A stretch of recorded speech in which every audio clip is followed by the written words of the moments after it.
Parents కి diabetes ఉంటే పిల్లలకి కూడా డయాబెటీస్ వస్తుందా? హాయ్ అండి, నేను మీ doctor Yamini, consultant neurologist, Yamini neurocare, Pogathota, Nellore.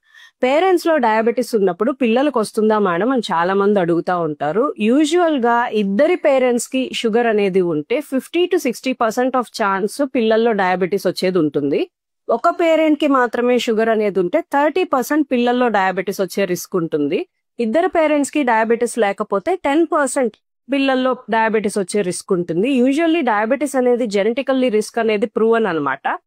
కానీ మన పేరెంట్స్ లో డయాబెటీస్ ఉన్నా కూడా ఎర్లీ ఏజ్ లో కొంచెం జాగ్రత్తలు తీసుకున్నట్టయితే, అంటే 20-30 నుంచే మనం కొంచెం జాగ్రత్తలు డైట్ విషయంలో గానీ, తక్కువ గ్లైసిమిక్ ఉండే ఫుడ్స్ తీసుకోవటము, లేదు ఫైబర్ డైట్, ప్రోటీన్ డైట్ ఇలాంటివి ఎక్కువగా తీసుకోవటము, స్వీట్స్ తగ్గించటము, లేదు daily activity, sedentary life style కాకుండా రోజుకి 30-40 మినిట్స్ బ్రిస్క్ వాక్ లాగా చేయటం, జాగ్ లాగా చేయటం, యాక్టివ్ లైఫ్ స్టైల్ అనేది తీసుకొని హ్యాబిట్స్ మీద కంట్రోల్ తెచ్చుకున్నట్టయితే ఈ మాత్రం జెనెటిక్ రిస్క్ కూడా మనం ప్రివెంట్ చేసుకోవచ్చు. ఈ టిప్ ని మీ ఫ్యామిలీ అండ్ ఫ్రెండ్స్ కి షేర్ చేయండి. Thank you.